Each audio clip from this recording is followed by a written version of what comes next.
안녕하세요. 2021년 4월 14일 수요 특강을 시작하겠습니다.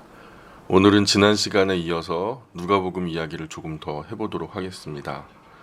먼저 누가복음 1장 1절부터 4절까지의 말씀을 낭독해 드리겠습니다.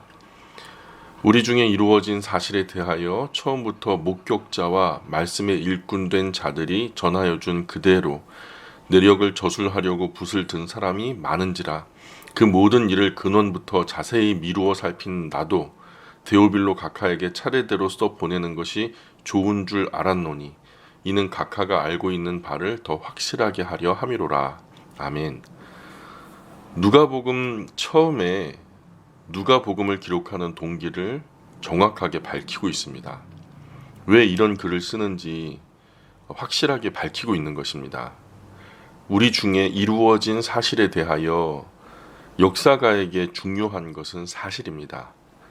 역사 속에 실제로 일어났던 일, 구체적으로 어떤 사건이 어떻게 발생했는지 그 자초지종, 사실, 팩트, 그것을 명명백백하게 아는 것이 중요합니다. 역사가는 항상 사실 파악을 위해서 현장에 관심을 가집니다. 그런 의미로 오늘 누가복음이 기록되는 첫 마디에 우리 중에 이루어진 사실에 대하여 라는 말은 아주 큰 의미를 가지는 것입니다. 2절에 보면 처음부터 목격자와 말씀에 일꾼된 자들이 전하여 준 그대로 내력을 저술하려고 붓을 든 사람이 많은지라. 아멘. 뿐만 아니라 이어지는 2절 보면 처음부터 목격자와 라는 말도 사건의 시발이 되어지는 처음 시점이 정말 중요하고 그 무엇보다도 목격자가 중요합니다. 목격자의 증언이 가장 신빙성 있는 증거가 됩니다. 말이 사람에서 사람으로 여러 차례 옮겨지게 되면 사실이 변형되거나 추가되거나 축소되기도 합니다. 그러나 가장 먼저 목격한 사람의 증언은 보았던 그대로 말하기 때문에 목격자의 증언이 가장 중요한 것입니다. 그래서 법정에서도 목격자의 증언이 가장 힘이 있습니다. 내가 봤습니다 하는 그 말에 어떤 논리나 설득이나 변증도 필요하지 않은 것입니다. 예수님의 사건의 목격자가 되고 예수님과 함께 예수님 사역의 현장에서 함께 사역에 참여한 일꾼된 자들이 전하여 준 그대로 적으려고 붓을 든 사람들이 많았다라는 것입니다. 사람들이 말을 하거나 글을 쓰다 보면 때때로 빠뜨리기도 하고 어떤 부분은 첨가되기도 합니다. 또 어떤 부분은 자기에게 이롭게 변형되기도 하는 것입니다. 이럴 때 역사가의 중대한 책임과 특권은 전하여 준 그대로를 파악하고 그것을 글로 남기는 것입니다. 그런데 누가는 전하여 준 그대로 내력을 저술하려고 붓을 든 사람이 많았다고 하는데 왜 또 기록하려고 하는 것일까요? 아마도 다른 사람들의 기록이 누가 자신의 마음에 충분한 만족을 주지 못했던 것 같습니다. 우리가 잘 알기로 누가는 문학적이고 역사적인 안목이 상당한 수준이었습니다. 때문에 그런 높은 수준의 안목으로 충분히 만족할 만한 기록은 당시로서는 없었던 것 같습니다. 그래서 예수님에 관한 기록이 너무 중요하고 또 모든 이들에게 들려져야 된다라는 필연성을 느꼈던 누가는 자신이 만족할 만큼 모자란 부분은 조금 더 보충하거나 미흡한 부분은 보다 더 충분하게 완전하게 기록해서 보다 완전한 기록을 남기기 위해서 누가복음을 집필할 마음을 먹었던 것으로 여겨집니다. 이어지는 1장 3절에 보면 그 모든 일을 근원부터 자세히 미루어 살핀 나도 데오빌로 각하에게 차례대로 써 보내는 것이 좋은 줄 알았노니. 아멘. 누가는 그 모든 일을 빠짐없이 살피고 근원부터 살피고 자세히 살피고 미루어 살피려고 노력했습니다. 사실 미루어 살피는 것은 좀 조심해야 하고 삼가야 할 부분입니다. 그러나 사실 누가는 어떤 부분에 대하여는 미루어 살필 수밖에 없었던 사람입니다. 왜냐하면 누가는 예수님을 목격한 사실이 없었기 때문입니다. 그런 부분이 아니더라도 역사가는 사실로만 기록하기보다 어쩔 수 없이 최소한의 부분, 역사가의 주관이 들어갈 수밖에 없습니다. 이 부분은 역사를 기록하는 역사가의 특권이라고 말할 수 있을 겁니다. 누가복음에만 있는 특수 자료를 살펴보려고 합니다. 첫 번째는 예수님의 탄생과 더불어 예수님의 길을 예비하려 앞서 왔던 세례 요한의 탄생 기사를 상당히 중요하게 다루고 있다는 것입니다. 다른 세 복음서에서는 세례 요한의 탄생 기록이 없습니다. 세례 요한의 어머니 엘리사벳의 잉태와 세례 요한의 아버지 사가랴가 하나님 앞에서 제사를 드리다가 계시를 받는 장면들은 다른 세 복음서에서는 언급조차 나타나지 않습니다. 그런데 누가복음에는 상세하게 다루어지고 있다는 것입니다. 두 번째는 세례 요한이 역사적 무대에 나타날 때의 정치적인 배경을 아주 자세하게 살펴서 기록하고 있습니다. 누가복음 3장 1절 2절의 말씀입니다.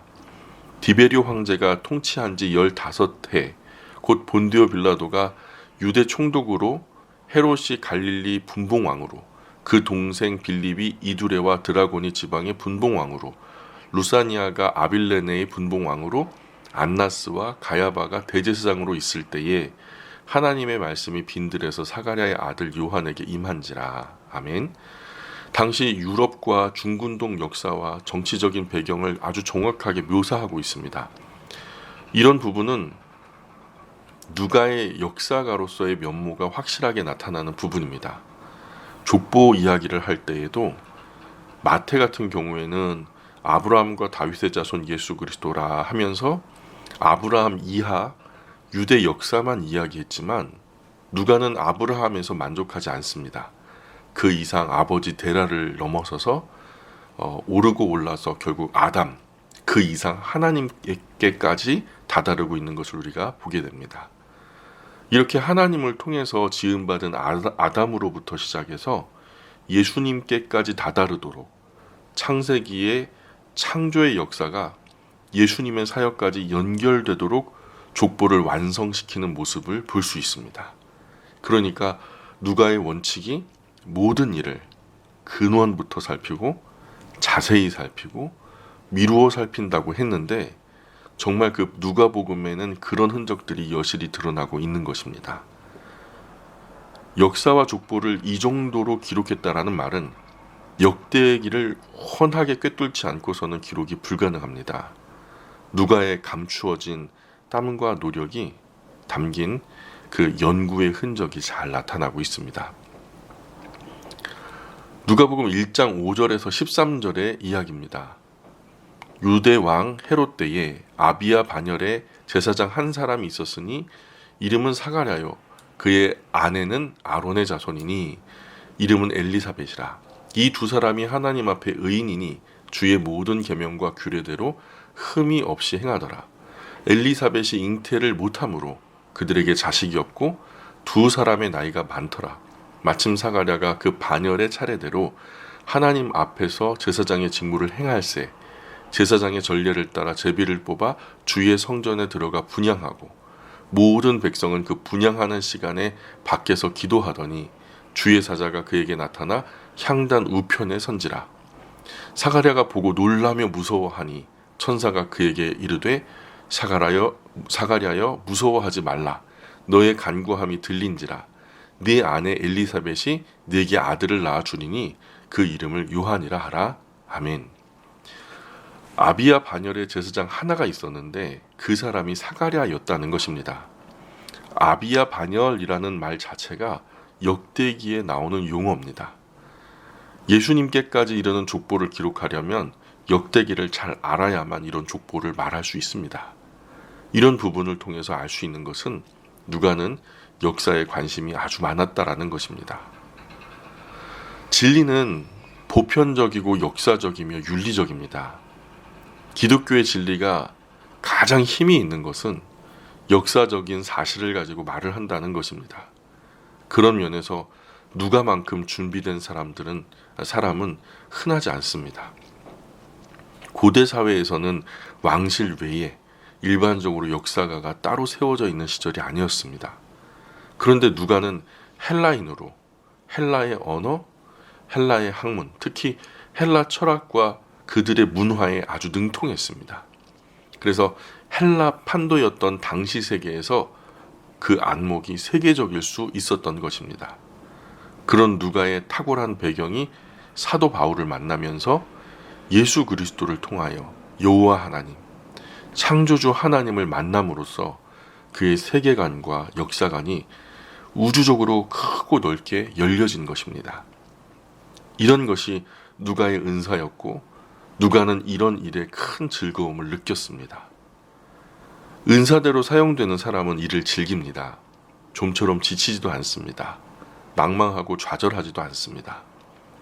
내 피 속에 새겨진 은사에 따라서 내가 즐거워서 하는 일이기 때문에 그저 감사할 따름입니다. 즐겁게 일을 하는데 그 일이 너무나 크고 놀라운 가치를 가지고 있는 일이라면 거기에 사명감, 책임감이 더해집니다. 억지로 마지못해 일한다는 것은 꿈도 꿀 수 없는 것입니다. 우리도 누가처럼 우리 은사에 잘 맞는 평생의 사역을 빨리 발견해서 헌신할 수 있기를 주님의 이름으로 축원합니다. 또 세 번째는 누가복음에 찬양이 여러 개가 나타나고 있습니다. 천사의 찬양이라던가 마리아의 찬양, 시므온의 찬양, 안나의 찬양, 사가랴의 찬양 등등 찬양들이 많이 나옵니다. 그래서 누가복음을 찬양의 복음이라고 부릅니다. 많은 찬양이 누가복음을 모티브로 해서 만들어졌습니다. 또한 누가의 기록이 눈에 보이듯이 회화적인 표현들을 사용하다 보니까 많은 그림을 그리는 화가들이 누가복음을 통해서 성화를 그려내기도 합니다. 특별히 누가는 당시 약자였던 여인들의 이야기를 많이 기록하고 있습니다. 그래서 또 다른 학자는 누가복음을 일컬어서 여인들의 복음이라고 말하기도 합니다. 누가는 약한 사람, 가난한 사람, 병든 사람, 세리, 창녀, 사마리아인, 당시 세계 사회에서 소외되었고 어렵게 살아가던 이들에게 아주 특별한 애정을 가지고 기록하고 있습니다. 또한 누가는 역사가답게 마리아와 요셉이 어떻게 베들레헴으로 가게 되었는지를 기록하고 있습니다.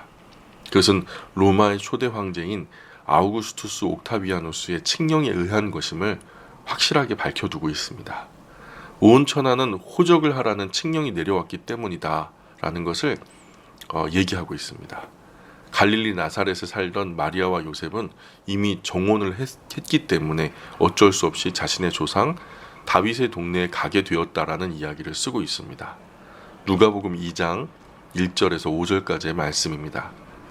그때에 가이사 아구스도가 영을 내려 천하로 다 호적하라 하였으니 이 호적은 구레뇨가 수리아 총독이 되었을 때에 처음 한 것이라.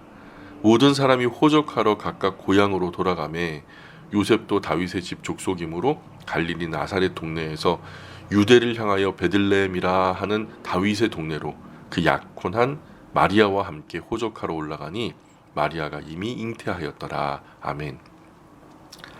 그리고 예수님께서 탄생하셨을 때 동방박사만 와서 경배한 것이 아니라 당시 들에서 양을 치던 목자들에게 나타난 천사의 이야기를 듣고 목자들이 와서 예수님의 탄생을 경배했다는 사실을 밝히고 있습니다.